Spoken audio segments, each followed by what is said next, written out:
मेरे भाइयों, इंसान का जहन इस तरह का होता है कि बाज़ औक़ात बहुत सारी चीज़ों का पता होने के बावजूद भी उसकी तवज्जो नहीं रहती।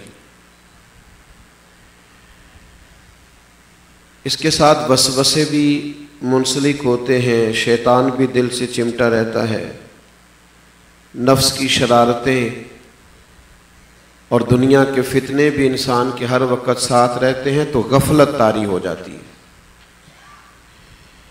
इसे बाज़ औक़ात याद कराना पड़ता है, तवज्जो दिलानी पड़ती है। बात का पता होता है, इल्म होता है, शऊर होता है, तवज्जो नहीं होती। तवज्जो बड़े बड़े समझदार लोगों की हट जाती है। आप उनको बाद में कहते हैं जनाब ये आपने क्या कह दिया, तो वो कहते हैं सबकत लिसानी से हो गया था। बार बार शैतान वसवसा अंदोज़ी करता है। अल्लाह ताला ने अंबिया किराम का एक पूरा सिलसिला शुरू फरमाया। एक नबी पैगाम दे के तशरीफ ले गए तो फिर कौमें चलती रहती उस काम पर, नहीं चल सकी। क्यों? फिर शैतान आया, फिर फितने पैदा हुए, फिर आजमाइशें बढ़ी। अल्लाह ताला ने फिर पैगंबर को मबूस फरमाया। ये सिलसिला अल्लाह ताला ने रसूल पाक अलैहिस्सलाम की ज़ात गिरामी पर ख़त्म फरमाया। लेकिन ये सिलसिला गफलत का, फितनों का, आजमाइशों का, ये तो इंसान के साथ है। अल्लाह ताला ने हमें ये हुक्म इरशाद फरमाया, मेरी बात पर तवज्जो फरमाएं। अल्लाह ने हमें ये हुक्म दिया कि या अय्युहल्लज़ीना आमनुत्तकुल्लाह वकूनू मास्सादिकीन, ऐ ईमान वालो अल्लाह से डरते रहो और सच्चों का साथ इख्तियार करो। सच्चों की संगत। क्यों? इसलिए कि जब इंसान सालिहीन की सोहबत में रहता है ना, तो वो उसकी गफलत को दूर करते हैं।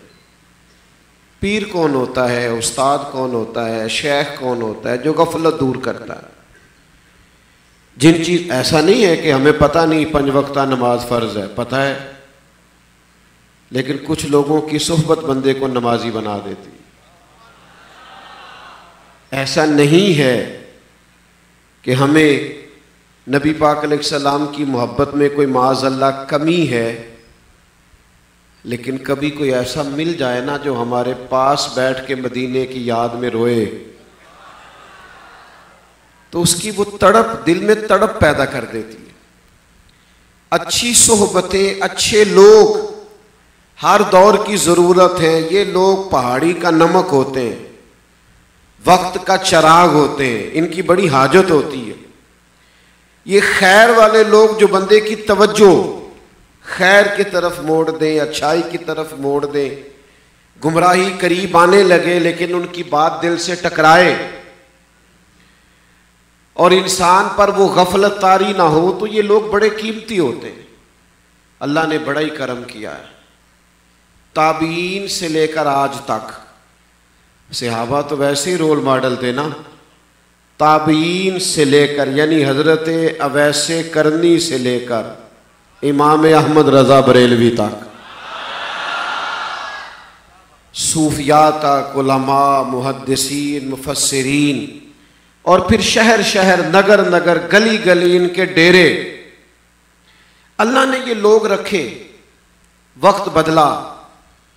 ये जो दौर था ना हजरत गौसे आजम रदी अल्लाह ताला अन्हु का, इस दौर में ना लोग लोगों को फलसफे में उलझा रहे थे। कुछ लोग ना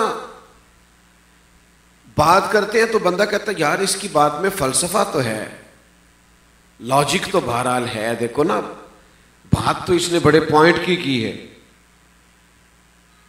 फलसफे बयान करके और चीजों को तरोड़ मरोड़ के और थोड़ी इधर से लेके थोड़ी उधर से लेके फिर उसको जोड़ के एक नया माना पैदा करके लोग लोगों को जहनी तौर पर तकसीम कर रहे थे। उस दौर में हुजूर गौसे आजम महबूब सुबहानी ने एक छोटी सी मस्जिद में वाज का मिंबर बिछाया, गुफ्तगू शुरू की, तकरीर। कुछ तकरीरें होती हैं दाद के लिए और कुछ होती हैं इमदाद के लिए,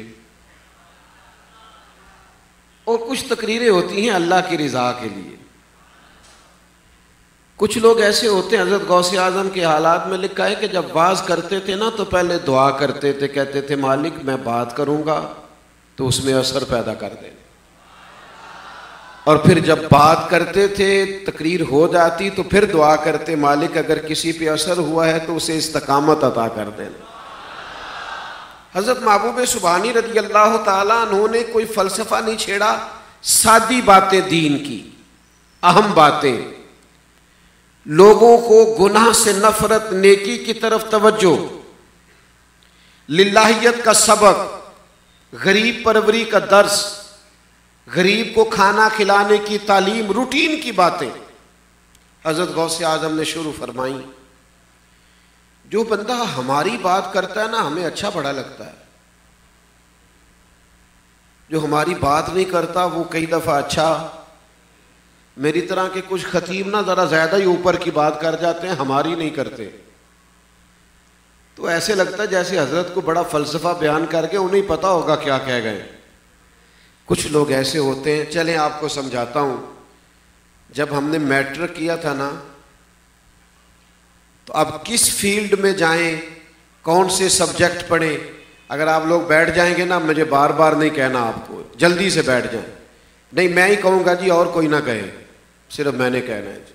अब मेरा इनका आपस का मामला आ गया, अल्लाह जल्दी से बैठ जाएं। आपके जो पीछे लोग खड़े हैं उनको नजर नहीं आ रहा तो वो परेशान है, अल्लाह सलामती देखे कितने अच्छे, फौरन मान गए अल्हम्दुलिल्लाह। और हमें क्या चाहिए, अगर नौजवान नस्ल एक इशारे से सारी बात मान जाए। ये देखो ना, ये बेमौसमा फल है कि नहीं, अल्लाह ताला इनको बहुत सी बरकतें अता करे। मेरे भाई आप मेरी बात पर गौर कीजिएगा और इसे याद रखिएगा हमेशा, ठीक है, ठीक है, बिल्कुल सही। अजीज दोस्त, हजरत हमने जब मैट्रिक किया था ना तो हम चाहते थे कोई हमें मिले जो हमें बताए किस फील्ड में जाएं। तो जो बंदा सबक पढ़ाता था ना कि तू मेडिकल में चला जा, तू इस्लामियात की फील्ड में जा, तू एम ए अरबी कर ले, तो वो जो हमारी बात करता था वो अच्छा बड़ा लगता था। गौसे आजम पता क्या करते थे, अपनी नहीं करते थे, लोगों की तरबियत की बात करते थे। जब आप दर्द से बात करते हैं ना, जौक से, मेरा रब करीम उसमें असर पैदा कर देता है। हजरत महबूब सुबहानी खिताब फरमाते, छोटी सी मस्जिद में शुरू किया, फिर जामा मस्जिद में गए, फिर दूर दराज से लोग आने लगे। सुना है वो बोले तो बातों से फूल झड़ते हैं। अगर ये बात है तो चलो बात करके देखते हैं। हजरत गौसे आजम के लिए मजमा आने लगा, दुनिया आके बैठने लगी, लोगों की मोहब्बतों का उरूज उस तरफ होने लगा। फिर शहर की सबसे बड़ी जगह पर एक दिन ऐसा भी आया कि हजरत महबूब सुबहानी तरबियत कर रहे थे लोगों की, और बगदाद में बारिश आ गई तो आंखों से 2 कतरे आंसुओं के गिरे। अर्ज करने लगे, मालिक ये लोग मैंने अपनी वाह वाह के लिए जमा नहीं किए, और चूंकि तू चूंकि दिलों के भेद जानता है, अगर अपनी वाह वाह के लिए जमा किए हैं तो जम के बारिश बरसा भगा दे, और अगर तेरे लिए जमा किए, अगर मैं इन्हें तेरा बनाना चाहता हूं, तेरे महबूब का गुलाम बनाना चाहता हूं, तेरे कुरान से जोड़ना चाहता हूं, मैं इनको मस्जिद के साथ वाबस्ता करना, अगर तेरे लिए बुलाए हैं तो फिर भी तू बेनियाज है, जो तेरी हिकमत का तकाजा है वो कर। बात जो दिल से निकलती है असर रखती है। बगदाद के लोग कहते हैं सारे शहर में बारिश होती थी, पर जहां गौसे आजम का खिताब होता था वहां बारिश नहीं होती थी। उन्होंने तरबियत की, लोगों का दर्द मैं आपसे कैसे अर्ज करूं। गरीब का दर्द भी एक दर्द है, लेकिन गुनाहगार का दर्द भी तो एक दर्द है ना। आपको पता है जो गुर्बत की चक्की में पिस रहा है उसकी सिर्फ दुनिया की भूख का मसला है, वो भी बड़ा मसला है, हल करना चाहिए। लेकिन जो गुनाहों में उलझ गया है, गुनाह नफ्सियाती मरीज बना देते हैं आदमी को। गुनाह कर करके इंसान खोखला हो जाता है, हाफजे कमजोर हो जाते हैं, इंसान को अपने आप से वहशत होने लगती है। गुनाह, नबी करीम अलैहिस्सलाम ने फरमाया, गुनाह वो होता है जो सीने में खटकता और इंसान डरता है किसी को पता ना चल जाए। गौसे आजम वो रूहों के तबीब थे जिनके पास लोग मैले दिल लेके आते थे, उनकी सोहबत में बैठते थे तो अल्लाह ताला उन दिलों को उजला और पाकीज़ा बना दिया करता था। हमारी महफिलों में नोट गिने जाते हैं, 2 4 5 बंदे अगली सीटों पे बैठते हैं तो वो नोट गिनते हैं, और फिर एक अगर नात खां को पता चल जाए ना कि ज़्यादा नोट किस आदमी के पास हैं तो फिर वो कहते हैं ये शेर भी हाजी साहब की नज़र है, पता चल गया ना उसको। हालांकि शेर जो सरकार के नाम का है वो किसी की नज़र कैसे हो गया, मिजाज होता है ना भाई। तो फिर पता है आपको, मिलाद की महफिलों में भी गरीब बेचारे आगे नहीं बैठ सकते, 11वीं की महफिलों में भी नहीं बैठ सकते, क्योंकि जब नोट देने हैं, निछावर करने हैं और ये ऊपर गिर रही हैं और ये काम हो रहा है तो वो गरीब कैसे आ गया है। हमारी महफिलों में नोट गिने जाते हैं। एक दरवेश कहते हैं, मैं गौसे आजम की महफिल में एक बड़ा धागा ले गया था। आजकल हमारे यहाँ गिनने के, शुमार करने के ज़राए हैं ना, कैलकुलेटर है, कंप्यूटर है, लिख लेते हैं। उस ज़माने में लोग धागा रखते थे साथ और एक गिरा लगा लेते थे, दूसरी गिरा लगा लेते, तो बाद में गिरहें गिन लेते थे। वो दरवेश कहते हैं, मैं धागा ले गया कि आज मैंने गौस पाक की महफिल में गिनना है कितने बंदे तौबा करके जाते हैं। यहां नोट गिने जा रहे हैं। फरमाते मेरे महबूब सुबहानी मिंबर पे जलवा फिराज हुए, और मिंबर पे यूं जलवा फिराज होते थे कि तकरीर को इबादत समझ के करते थे। वो समझते थे कि अल्लाह के बंदों को अल्लाह की तरफ बुलाना, उदउ इला सबील रब्बिका बिल हिकमा, लोगों को रब की तरफ बुलाना है। इस दर्द से खिताब होता था कि गौसे आजम के शहजादे का विसाल हो गया। तो कान में इत्तला दी गई तो हजरत ने फरमाया, गुस्ल दे के वहीं ले आना जहां मैं रब रसूल की बात कर रहा हूं। मैं उतर के बेटे का जनाजा पढ़ाऊंगा और फिर उसी तरह बैठ के रसूलुल्लाह का दीन बयान करूंगा जैसे मैं पहले बयान कर रहा था। ये उनका मिशन था। जब कोई चीज आपका मिशन बन जाती है ना, इबादत बन, वो आपको तकाती नहीं, उससे आप उकताते नहीं, वो आप में नखरा पैदा नहीं करती। आप चलते जाते हैं तो रूह ताज़ा होती जाती है। वो दरवेश कहते हैं कि गौसे आजम का खिताब खत्म हुआ तो इधर से 4 लोग खड़े हुए। हुजूर डाकू थे, हमें तो हमारा एक सज्जन पकड़ के लाया था, चंद घड़ियां मेरे पीर के पास चलो तो सही। हुजूर यहां बैठ के थोड़ी देर बात सुनी है, चलो चंद मिनट बैठे हैं, रब करीम ने फजल कर दिया, तौबा करते हैं, आज के बाद डाका नहीं डालेंगे, हलाल कमा के खाएंगे। 10 वहां से खड़े हुए। हुजूर नाफरमान थे माँ बाप के, आज के बाद फर्मा बरदारी करे। वो दरवेश कहते मैं जितने बंदे खड़े होते गिरे लगा लेता, पर बंदे 2-2 खड़े होते तो गिरे लग जाती, फिर वो दर्जनों के हिसाब से खड़े होने लगे। फिर वो जब सैकड़ों होने लगे तो मैं गिनूं कैसे और गिरे कैसे लगाऊं। फरमाते हैं तकरीर करते करते गौसे आजम ने मेरी तरफ देखा, फरमाया मैं दिलों की गिरे खोलता जा रहा हूं, तू लगाता जा रहा है। यहां तो गिरहें खुलती हैं, मैं तो गिरहें खोल रहा हूं, जहां दिल पर गिरा लग गई है वो खोल दूंगा। और फिर ये मेरे गौस पाक हैं, ये मेरे मुर्शिद हैं, ये अंदाज है तकल्लुम का। फरमाने लगी ओ दरवेश, ये मेरी वजह से तौबा नहीं कर रहे, ये खुदा के फजल से तौबा कर रहे हैं, और अल्लाह का फजल गिना नहीं जा सकता, शुमार नहीं किया जा। गौसे आजम ने लोगों, और फिर मैं आपसे अर्ज करूं, कितनी मेहनत करके तरमीमें पास होती हैं हमारी असेंबलियों में। दुआ करो कुछ तरमीमें गरीबों के हक में भी पास हो जाए। दुआ करो जिनको रात नींद नहीं ना आती कि बिल ज़्यादा आ गया है, जमा कैसे कराना, उनके लिए भी कोई तरमीम पास हो जाए। एक साहब मुझे कहने लगे कि पीर साहब कोई सिफारिश चलती है आपकी?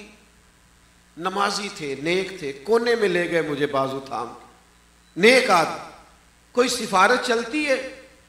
मैंने कहा आप बताएं, मेरे लायक हुआ तो मैं कुछ करूंगा। कहने लगे मुझे बिल माफ नहीं कराना, बुढ़ापा है, पेंशन से गुजारा है, अगर मेरी कभी किस्तें कर दी जाए ना तो मैं थोड़ा थोड़ा करके अदा कर दूंगा।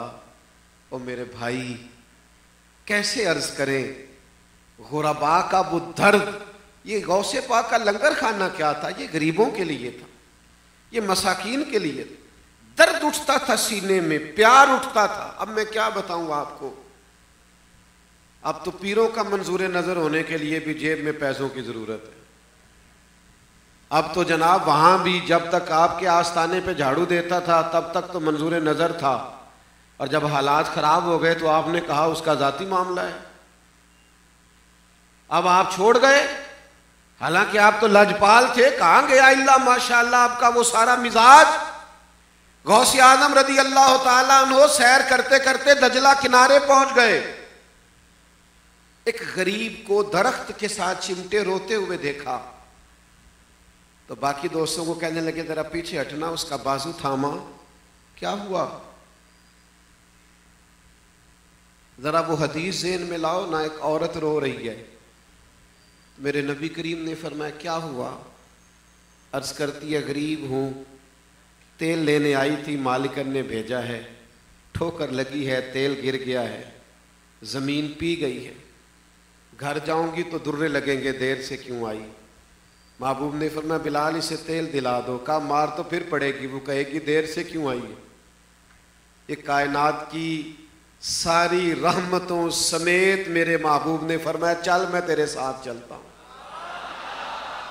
तेरी ओ इज्जतों वाली खातून, तेरी गुर्बत पर दुनिया की सारी दौलतें कुर्बान, जिनके साथ मदीने वाले हबीब ने चलना शुरू कर दिया, हुजूर सिफारशी बन के साथ चले। यहां भी देखना इत्तेबाए सुन्नत में गौसे आजम का तरीका। उस गरीब से क्यों रोते हो? उसने कहा हुजूर इसी इलाके इसी मोहल्ले का हूं, दरिया के उस पार जाना था, मल्लाह मेरे मोहल्ले का है और मैंने कश्ती में सवारी की है, और जब उसने किराया मांगा है तो मैंने उससे कहा है कि अभी नहीं है, उधार कर लो। उसने भरी कश्ती में से नीचे उतार दिया। हुजूर गरीबी अपनी जगह पर, ये जो साथ रुसवाई लाती है ना गरीबी, मेरी गुर्बत ने किया मुझको जमाने में बदनाम, तेरी दौलत ने तेरे ऐब छुपा रखे। ये जो उसने मुझे रुसवा करके उतार दिया ना, तो हुजूर दिल टूट गया है। तो गौसे आजम ने सिर्फ वजीफा नहीं बताया, ये नहीं कहा जुमेरात को सुबह 9 बजे आके तावीज़ ले जाना। फरमाया तू यहीं ठहर में आया, घर तशरीफ ले गए, 100 दिनार लाए। उतनी देर में मल्लाह दूसरी तरफ उतार के मुसाफिरों को वापस आ चुका था। उस मल्लाह का बाजू थामा, 100 दिनार दिया, फरमाया ये रख ले, खत्म हो गया तो दोबारा ले लेना, लेकिन आज के बाद किसी गरीब को कश्ती से ना उतारना। जिसके पास किराया ना हुआ अब्दुल कादिर जिलानी के किराए पे सफर करा देना, मेरे किराए पे सफर करा देना, मैं हूं ना। इसको कहते हैं गौसे पाक। तो ये चूंकि तन्हाई में बात की थी, इसका उनको तस्वीर नहीं चाहिए थी, इसको उन्होंने कहीं डालना नहीं था, कहीं लगाना नहीं था, तन्हाई में की थी ना। तो मल्लाह कहता मैं भी बड़ा सख्त दिल था, पर जनाब गौसे आजम का तरीका ऐसा अनोखा था कि मेरी भी आंखों में आंसू आ गए, और मैंने हाथ थाम के चूम के कहा शेख आज के बाद शिकायत का मौका नहीं दूंगा। एक तो तबलीग दीन, एक गरीब परवरी, और तीसरा मुसल्ले से वाबस्तगी, मेरे गौस पाक की इबादत से वाबस्तगी, अल्लाह की जात से जुड़ के रहना। वल्लज़ीना यबीतूना लिरब्बिहिम सुज्जदम व क़यामा, रातें रब के लिए गुजारना सजदे करते और क़याम कर। मेरी तरह के बिल्कुल जो लोग निकम्मे हैं, उन्होंने भी अपने हक में हदीस याद कर ली है कि आप भी सारी रात इबादत करता रहे और आलिम सारी रात सोया रहे, इशा पढ़ के सो जाए, फजर तक सोया रहे, दर्जा फिर भी आलिम का ज़्यादा। ये हदीस अपनी जगह पे दुरुस्त है, पर इमाम आज़म को भी तो आती थी ना, और उनसे बड़ा आलिम भी कोई नहीं, पर वो तो सारी रात मुसल्ले में बैठे रहते थे। नहीं समझ आई आपको मेरी बात? भाई मैंने तो अपने हक में याद कर ली और मैं बन भी गया कि मुझे मानो कि मैं आलिम हूं। माज़अल्लाह मेरी तरह के लोग दावा कर बैठे। तो ये हदीस गौस पाक को भी तो आती थी ना। ये जरा देखना, सुबह हजरत गौसे आजम फजर के बाद फिका का दर्स देते थे, नमाज, वुजू, गुस्ल, ज़कात, हज, इसके मसाइल बताते थे। जोहर के बाद तफसीर का दर्स होता था, असर के बाद हदीस पाक का दर्स होता था, दरमियान में मदरसे के तलबा को असबाक पढ़ाते थे। हमारे यहाँ ना मदारस में एक नाज़िम तालीमात होते हैं जो पीरियड तकसीम करते हैं, असबाक। तो नाज़िम तालीमात ने कहा हुजूर आपको किताब कौन सी देनी है? सारे बच्चे लायक नहीं होते, कुछ मेरी तरह के भी होते हैं, लेकिन जो लायक होते हैं उनके तो बोर्डों पे नाम आ जाते हैं, इसने हमारे कॉलेज में टॉप किया है। तो भाई नलायक ने भी तो फीसें पूरी दी है ना, क्लास में वो भी तो आया है ना, तो उसका भी तो नाम लो ना। तुम नलायकों का नाम क्यों नहीं लेते? चलो मुझे क्या लेने दो, क्या लेने दो। मेरे नबी पाक ने फरमाया कयामत वाले दिन जो कबीरा गुनाह वाले होंगे ना, वो मेरी चादर के नीचे छुपे हुए, मैं उनकी शफाअती लिआलिल कबाइर मिन उम्मत, कबीरा गुनाह वालों की सिफारिश। सुने जी, आला हज़रत क्या फरमाते हैं? चोर हाकिम से छुपा करते हैं या इसके सिवा, तेरे दामन में छुपे चोर अनोखा तेरा।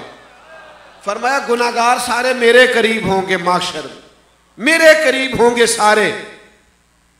हुजूर गौसे आजम से नाज़िम तालीमात ने कहा हुजूर आपको सबक कौन सा देना है? फरमाया सबक नहीं देना मुझे, लायक लायक स्टूडेंट सारे तुम रख लो, नलायक सारे मुझे दे दो, मैं नलायकों को पढ़ाऊंगा।